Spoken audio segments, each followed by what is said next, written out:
கைதான நாடாளுமன்ற உறுப்பினர் அர்ச்சுனா ராமநாதன் நீதிமன்றத்தில் முன்னிலை.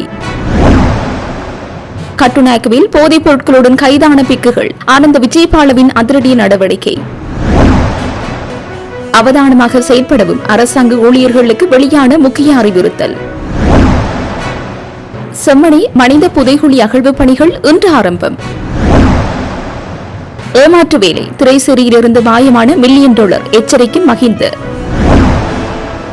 யாழில் சமஷ்டி தொடர்பில் வகுப்பெடுத்த GL பீரிஸ். விமலேஸ்வரை கடும் கண்டனம். தையிட்டு விஹாரை காணி அளவீடு செய்யும் பணிகளை நிறுத்துங்கள். கஜேந்திரகுமார் பொன்னம்பலம் MP மாவட்ட செயலாளருக்கு கடிதம். டீசல் இறக்குமதியில் பாரிய ஊழல். லஞ்ச ஊழல் ஒழிப்பு ஆணைக்குழுவில் கூட்ட எதிர்க்கட்சி முறைப்பாடு.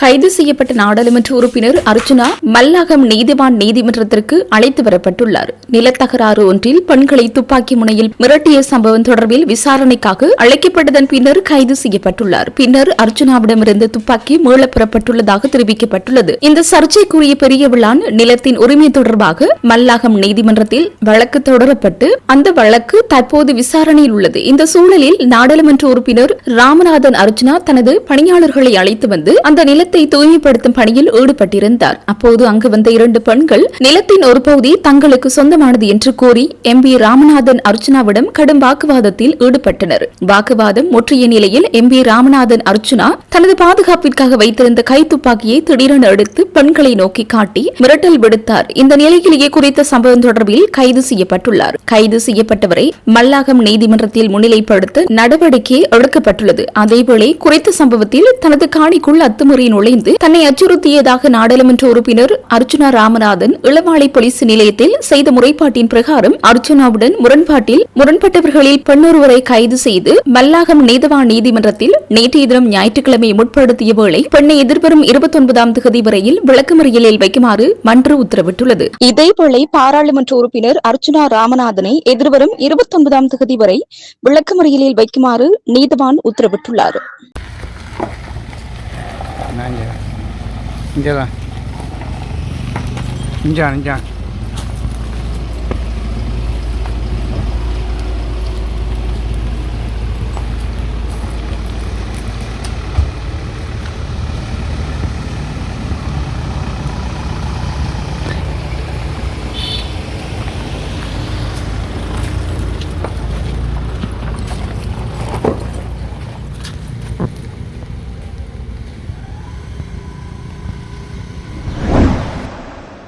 கட்டுநாயக்க விமான நிலையத்தில் போதைப் பொருட்களுடன் பிடிப்பட்ட 22 பிக்குகள் தொடர்பாக விசாரணைகள் தொடங்கப்பட்டுள்ளதாக பொதுமக்கள் பாதுகாப்பு அமைச்சர் ஆனந்த விஜயபால தெரிவித்துள்ளார். இன்று நடைபெற்ற ஒரு நிகழ்ச்சிக்கு பிறகு ஊடகங்களிடம் பேசிய அமைச்சர் சட்டத்தின் முன் அனைவரும் சமம் என்றும் அதன்படி பலவீனமானவர்களுக்கு ஒரு சட்டமும் பலமானவர்களுக்கு மற்றொரு சட்டமும் பொருந்தாது என்று கூறியுள்ளார்.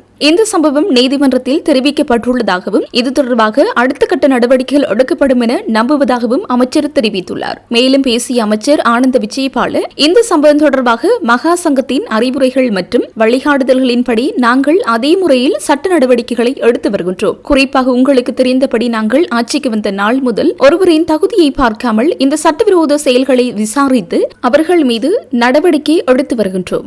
யாரேனும் சட்டவிரோதமாக செயல்பட்டால் நாங்கள் தலையிட்டவர்களை நீதி முன் நிறுத்த தேவையான நடவடிக்கைகளை எடுப்போம். நாங்கள் ஒரு தேசிய போதைப் பொருள் தடுப்பு திட்டத்தை தொடங்கியுள்ளோம். மேலும் நாடு முழுவதும் நடவடிக்கைகள் வெற்றிகரமாக செயல்படுத்தப்பட்டு வருகின்றன. அதன் ஒரு நடவடிக்கையாக கட்டுநாயக்கவில் பல துறவிகள் உட்பட 110 கிலோவுக்கும் அதிகமான போதைப் பொருள் பறிமுதல் செய்யப்பட்டது. எனவே இதுகுறித்த விசாரணை நடைபெற்று வருகிறது. விசாரணையின் அடிப்படையில் மேலதிக நடவடிக்கைகளுக்கும் தேவையான நடவடிக்கைகளும் எடுக்கப்படும் என்று குறிப்பிட்டுள்ளார்.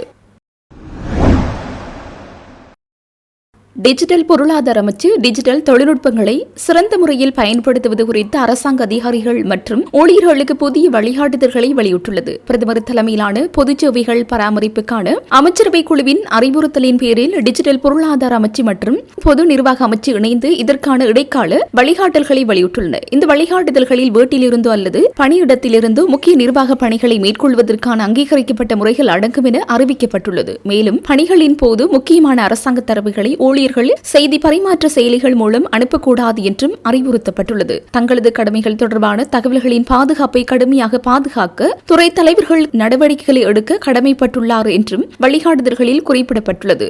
உத்தியபூர்வ சந்திப்புகளுக்கு முதன்மையாக meet.gov.lk என்ற டிஜிட்டல் தளம் பரிந்துரைக்கப்பட்டுள்ளதாகவும் கூட்டங்களை பாதுகாப்பாக நடத்த இதனை பயன்படுத்தலாம் என்றும் கூறுகின்றன. மேலும் 2026 ஆண்டின் 19ஆம் இலக்க லத்திரனியல் பரிமாற்ற சட்டத்தின் கீழ் ஸ்கேன் செய்யப்பட்ட கையொப்பங்கள், டிஜிட்டல் கையொப்பங்கள் மற்றும் உத்தியபூர்வ மின்னஞ்சல் பரிமாற்றங்கள் தொடர்பான வழிகாட்டுதல்களும் இதில் சேர்க்கப்பட்டுள்ளன. இதற்கமைய அனைத்து அமைச்சின் செயலாளர்கள், மாகாண தலைமை செயலாளர்கள் மற்றும் திணைக்கள தலைவர்கள் இந்த புதிய வழிகாட்டுதல்களை நடைமுறைப்படுத்துமாறு கேட்டுக் கொள்ளப்பட்டுள்ளனர். அரசு ஊழியர்களின் டிஜிட்டல் திறன்களை மேம்படுத்துமாறும் தரவு பாதுகாப்பு தொடர்பில் மிகுந்த அவதானத்துடன் செயற்படுமாறும் அறிவுறுத்தப்பட்டுள்ளது.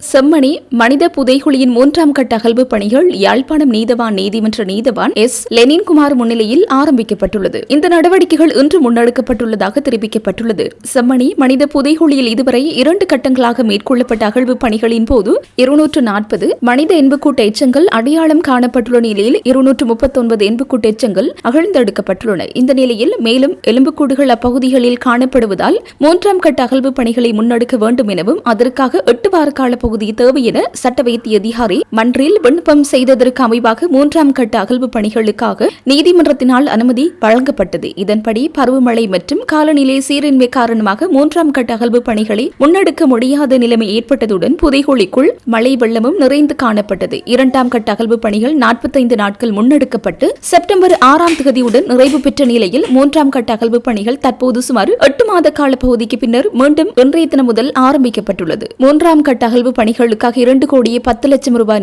நிதியமைச்சினால் விடுவிக்கப்பட்டுள்ளதாகவும் இதன்போது தெரிவிக்கப்பட்டுள்ளது. திரைசேரியிலிருந்து $2.5 மில்லியன் பணம் ஹேக்கர்களின் கைகளுக்கு எவ்வாறு சென்றது என்பதை கண்டறிய வேண்டும் என முன்னாள் ஜனாதிபதி மஹிந்த ராஜபக்ச வேண்டுகோள் விடுத்துள்ளார். இலங்கை அரசாங்கம் வெளிநாட்டு கடன் தவணையாக செலுத்திய $2.5 மில்லியன் பணம் கணனி ஹேக்கர்கள் கைக்கு சென்ற சம்பவம் நாடு முழுவதும் பெரும் அதிர்வலைகளை ஏற்படுத்தியுள்ளது. இந்நிலையில் திரைசேரியிலிருந்து பணம் மாயமான விவகாரம் தொடர்பில் கருத்து தெரிவித்த போதே மஹிந்த ராஜபக்ச இவ்வாறு குறிப்பிட்டுள்ளார். அவர் மேலும் தெரிவிக்கையில், இதில் இந்த தொகை சிறிய தொகை என கூறி வருவதாகவும் தொகை சிறிதோ பெரிதோ இவ்வாறான சம்பவங்கள் மேல் இடம்பெறுவதனை தடுக்கவும் பாரிய மோசடிகளை தவிர்ப்பதற்கும் உரிய விசாரணைகள் அவசியமானது. ஹேக்கர்களின் கைகளுக்கு சென்ற பணத்தை மீள பெற்றுக்கொள்ள முடியும் என நினைப்பது ஏமாற்று வேலை என மஹிந்த குறிப்பிட்டுள்ளார். பாரிய மோசடிகள் இடம்பெற்றதன் பின்னர் பிரச்சனையை மூடி மறைப்பதற்கு சிலர் ஊகங்களை வெளியிட்டு வருவதாக தெரிவித்துள்ளார். குற்றச்செயலில் ஈடுபட்ட நபர் பிடிப்பட்டால் பணம் செலவழிந்து விட்டது என கூறுவது எனவும் அதற்கு முன்னர் குற்றவாளிகளை பிடிக்க வேண்டும் எனவும் முன்னாள் ஜனாதிபதி மஹிந்த ராஜபக்ச தெரிவித்துள்ளார்.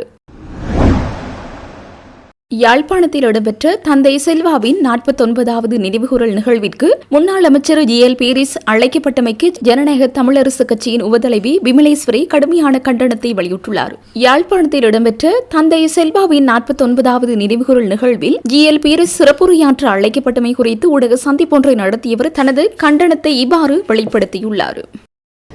எந்த கட்சியாக இருந்தாலும் தந்தை செல்வாவுக்காக எல்லோரும் கலந்து கொள்வது வழக்கம். ஆனால் இந்த முறை வழமைக்கு மாறாக ஒரு மாற்றம் கொண்டு வரப்பட்டிருக்கின்றது. முக்கியமாக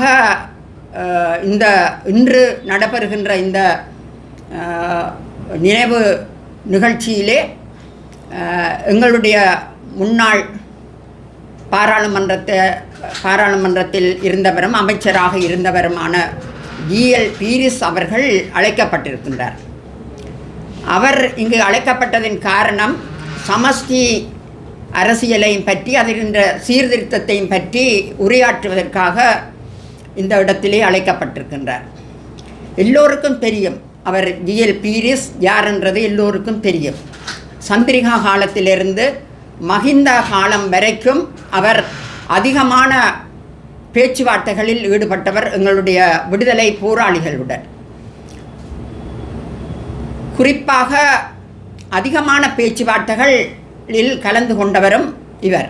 கூடுதலாக ஜெர்மனியில் நடந்த பேச்சுவார்த்தை, ஒஸ்லோவில் நடந்த பேச்சுவார்த்தை, தாய்லாந்தில் நடந்த பேச்சுவார்த்தை, இப்படியாக பல பேச்சுவார்த்தைகளில் இவர் பிரசன்னமாக இருந்தார் அரசாங்க தரப்பில். சமாதான பேச்சுவார்த்தைகள். ஆனால் அத்தனை சமாதான பேச்சுவார்த்தைகளையும் முறியடித்து வெற்றி கண்டவர் இந்த ஜி.எல். பீரிஸ். குறிப்பாக ஒரு முறை இந்த பேச்சுவார்த்தையிலே சில உடன்பாடுகள் வருகின்ற பொழுது அப்பொழுது ஜனாதிபதியாக இருந்த மஹிந்த ராஜபக்ஷ கூட சரி இதில் கொஞ்சம் அனுசரித்து போகலாம் என்று சொன்ன போது கூட இவர் கடைசி வரையும் அதை அனுசரித்து போக முடியாதென்று சொல்லி அந்த பேச்சுவார்த்தையை குழப்பியிருந்தார். இன்று இந்த தந்தை செல்வாவின் நினைவு நாளிலே அவர் சமஸ்தியை பற்றி சீர்திருத்தம் பற்றி பேச இங்கு வந்திருக்கின்றார். எவ்வளவு தூரம் எங்களுடைய தமிழ் தேசியம் விலை போயிருக்கின்றது என்பதை நாங்கள் பார்க்கும் பொழுது தெரிகின்றது. எங்களுடைய சமாதானத்தை குழப்பி சமாதானத்திலே வருகின்ற அந்த பெறுபேறுகளை குழப்பி எங்களோட மக்களை நிற்கதியாக்கி இந்தளவிலே கொண்டு விட்டதிலே பெரும் பங்காற்றியவர் தான் படித்தவர் என்பதால் அந்த கல்விமான்களை தன் பக்கம் வைத்து கொண்டு அந்த பேச்சுவார்த்தையை குழப்பி குறிப்பாக எங்களுடைய அரசியல் துறையில் இருந்த ஆலோசகராக இருந்த அண்டன் பாலசிங்கத்துக்கே பெரிய பிரச்சனையை கொடுத்தவர் இந்த ஜிஎல் பீரிஸ். ஆனால் இன்று அவர் எங்களுடைய அரசியல்வாதிகளுக்கு, அதாவது அரசியல் என்றால் அம்மனமாக நின்றாலும் அரசியல் செய்வோம் என்று சொல்லி நிற்கின்ற எங்களுடைய அரசியல்வாதிகளுக்கு சமஷ்டி சீர்திருத்தம் பற்றி சொல்ல வந்திருக்கின்றார். இந்த 49வது ஆண்டிலே ஜிஎல் பீரிஸ் வருகின்றார். 50வது ஆண்டுக்கு நான் நினைக்கின்றேன் ஜனாதிபதி மஹிந்த ராஜபக்ஷவை கூப்பிட்டு பயங்கரவாதிகளின் ஒழிப்பும் வடக்கு கிழக்கு பிரிப்பும் இதனால் ஒற்றையாட்சிக்கு நாங்கள் வழிவகுத்த விதமும் பற்றி ஒரு ஆலோசனை பெறலாம் என்று நான் நினைக்கின்றேன். ஏனென்றால் போகின்ற போக்கை பார்த்தால் இந்த மாதிரியான ஒரு நிகழ்வுக்கு இப்போதே அடியெடுத்து வைக்கப்பட்டுள்ளது. அதிலே இன்னொரு விடயம் சேர்க்கப்படும். சர்வதேச நீதிமன்றத்துக்கு இனப்படுகொலையை கொண்டு செல்வதற்கு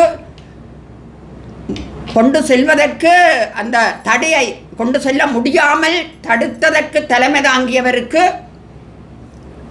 கௌரவிப்பும் விருது வழங்கலும் நிகழ்வும் அதிலே நடைபெறலாம் அந்த 50வது ஆண்டிலே. ஏனென்று சொன்னால் அந்த மாதிரியான ஒரு நிகழ்வுக்கு இந்த நிகழ்வு அடியெடுத்து வைக்குது. 51வது நினைவுக்கு கோத்தபாய ராஜபக்ஷவை அழைத்து முள்ளிவாய்க்கால் நந்திக்கடல் பற்றிய ஒரு நீரோட்டம் பற்றிய ஒரு அதாவது ஒரு வழிமுறையை அவர் பேசலாம். இப்படியாக எங்களுடைய இனத்தின் விடுதலை, இனத்தின் வேகம், இனத்தின் இலக்கு எல்லாமே அளிக்கப்பட்டு இன்று இந்த நிகழ்வு நடைபெறுகின்றது. இதை தட்டி கேட்க யாரும் இல்லை. ஏனென்று சொன்னால் அங்கே இருப்பவர்கள் 9 வாசல்களையும் அடைத்து விட்டுத்தான் இருக்கின்றார்கள். ஒரு வாசலை திறந்தாலும் வெளியிலே போக வேணும். அவர்கள் தங்களுக்குரிய 9 வாசல்களும் அடைக்கப்பட்டு மௌனிகளாக அங்கு இருக்கின்றார்கள். சரியென்று தெரிந்தோ பிழையென்று தெரிந்தோ தட்டி கேட்க முடியாமல் இருக்கின்ற ஒரு நிலை அங்கு இருக்கின்றது. உண்மையில் நீர் பூத்த நெருப்பாக இருந்த எங்களுடைய இன விடுதலையும் வேட்கையும் இன்று நீரூட்டிய தணலாக அணைந்து போய் கிடக்கின்றது. எந்த ஒருவருக்கும் இந்த இனத்தின் நாங்கள் கொடுத்த விலை யாருக்குமே ஞாபகத்தில் இல்லை.